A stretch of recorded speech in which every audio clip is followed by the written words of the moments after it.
So, for the next set of problems, number 13 to 15, find the cone angle of a clutch having a major diameter of 280 and minor diameter of 220 and length of contact na 260 mm. Basic to.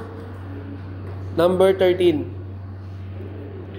So, 13. Okay, nag-iba yung kulay ng aking pen. So, recall natin na ang B is equal to DO minus DI divided by 2B. 2B. 2 sin alpha.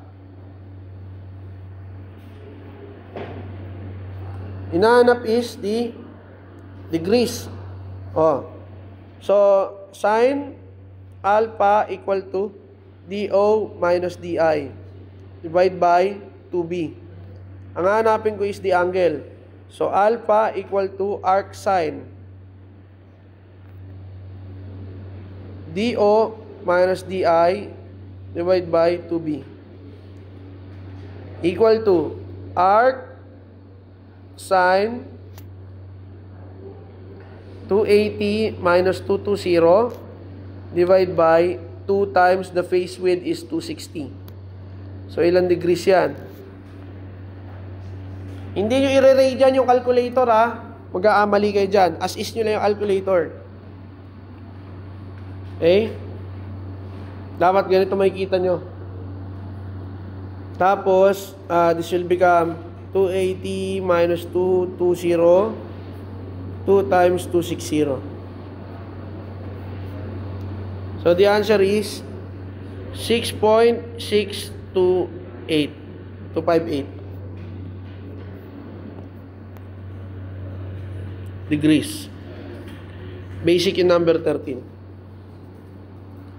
Next, number 14. Find the power capacity of a cone and the cone angle, dalawa pala, of a cone clutch under uniform pressure. So, uniform pressure, new clutch. Eh, paano yung uniform pressure? 2 over 3 RO cube minus RI cube divided by RO squared minus RI squared. Eh, uniform pressure. Ibig sabihin, new clutch. So, binigay dyan na major diameter, major diameter is 220, minor diameter is 180. The length of contact is 120. Hanapin mo muna yung B, yung sin alpha. And then, 880 RPM, F is 0.35. The pressure is 80 kPa. Hindi mo na kailangan gamitin yung pressure dito. Kailangan. So, hindi. Kailangan nga. Wala ka palang FA. Basic yan. Number 14. Hanapin ko muna si cone angle. Okay? The cone angle is arc sin DO RO 220 180 divided by 2 120. 2 times 120.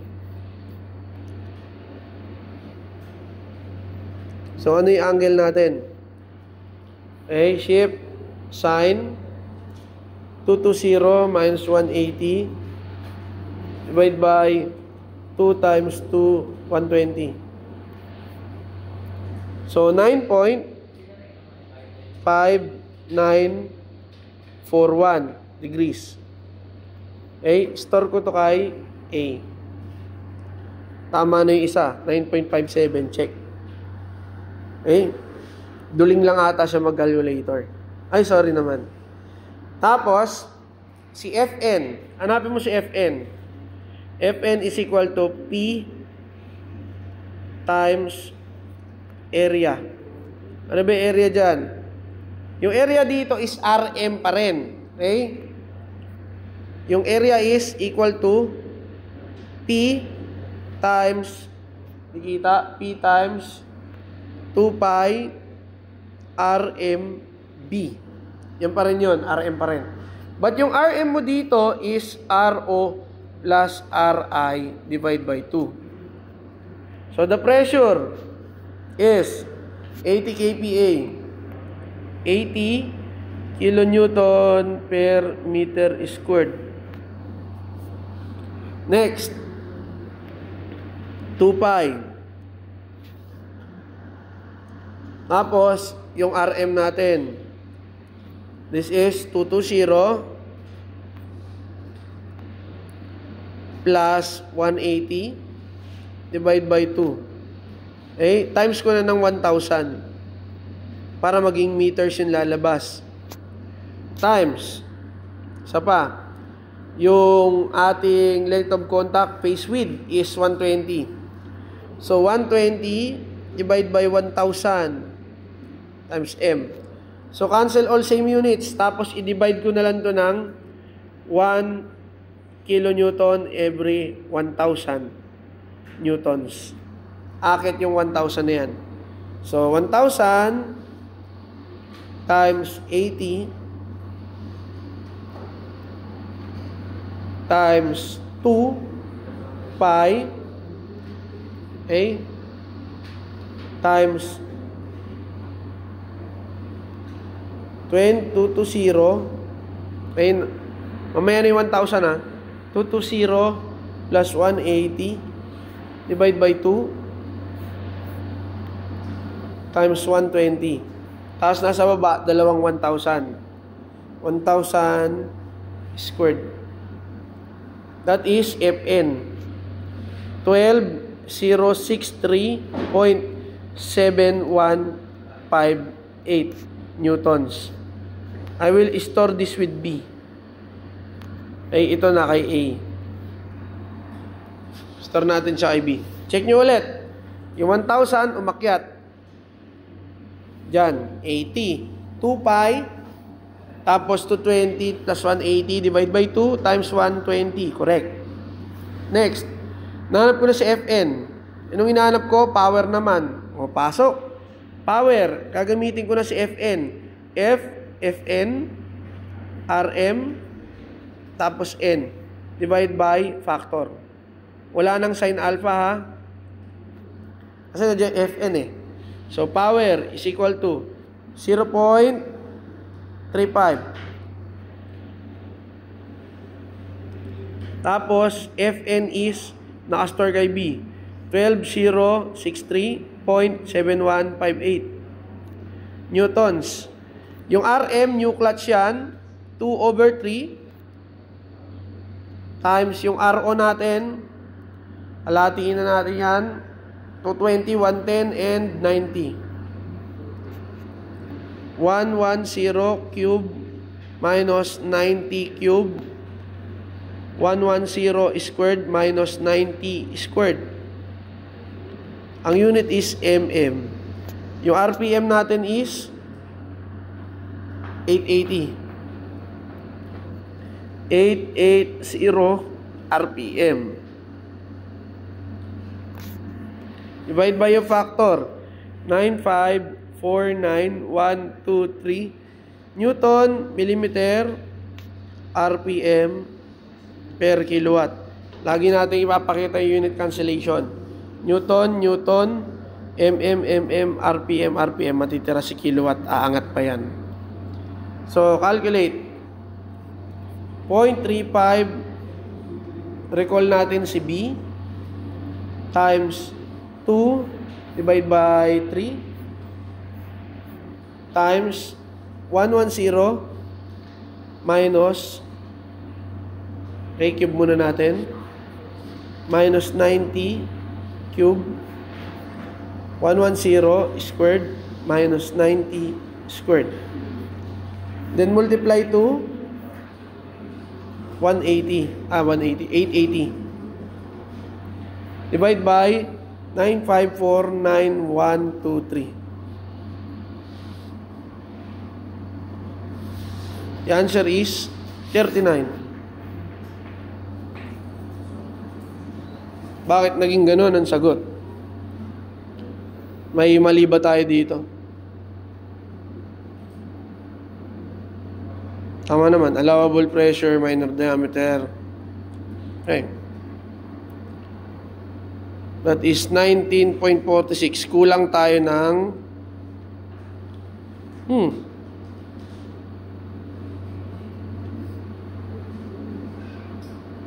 pakulang natin dito. If I will divide it by 2. Okay, divide by 2. I don't know kung yun ang ginawa niya. Nakuha niya yung sagot. Pero, titignan nyo kasi dito, DO na tayo eh. DO, major diameter and minor diameter. So, 220 is 110, 90 lang yung 180. Dinivide ko na ng 2. Dinivide niya ulit ng 2. I don't know what happened there. Siguro, dito, okay, ayun, dito pala ako nagkamali. Okay, DO yung ginamit ko. Kailangan to times 2 pa. Okay? Dito ako nagkamali. So, balik tayo. Dapat yung itong FN ko is 80,000 times 2 pi times, kasi DO to eh. DI. Okay? RM pala gagamitin. So, ako nagkamali dyan. So, 220 plus 180, nakuha ko kagad. Divide by 4 dapat, times 1,000. Ayan. Tapos, times 120. Divide by 1,000. Dapat to, ang sagot is 6,031. 6,031.8579 newtons. Okay? O, kaya ito, dinivide ko pa ng 2. So, okay? This is 6,031.8579. Okay. The answer will be, store natin kay B. Ulitin natin, 0.35 times 6,031.8579 times 2 divided by 3 times 110 squared I cube, okay, 90 cube,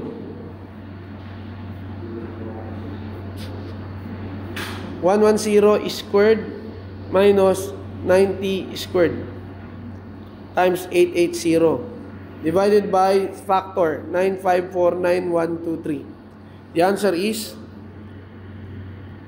19.52 kilowatts. Kayang-kaya niya. Okay? Maikli lang naman solution eh. Number 15. You determine the power capacity of a cone clutch with a diameter of 260 mm and the conical elements inclined at 8.5 degrees. Axial force is 500 newtons. The rotational force driver is 220 RPM and the friction is 0.25. Meron ka ng mean diameter na bigay, di-divide mo na lang ng 2. RM kasi kailangan mo eh. Lista natin, number 15. Power is equal to, okay, FA, RM, N, divide by factor. So this will become F, yung FA natin, yung RM ang binigay DM. So this is DM over 2. N, divide by factor. So power is equal to, yung F natin is 0.25. FA is 500 newtons. Okay? 500 newtons. DM ko is 260. 0.5 times 260 mm. Tapos, yung N is 220. Divide by, kulang ako dito ng sin alpha. Sin alpha. So, sin 8.5 degrees na nakalagay. Ayun, 8.5 degrees. 9549123 Newton millimeter RPM every kilowatts. Cancel same units. Newton, mm, RPM.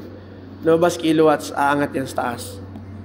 So, pindutin sa calculator, 0.25 times 500 times 0.5 times 260 times 220 sin 8.5 times 9549123. This is 2.53 kilowatts. Let us check the answer if the same. Basic.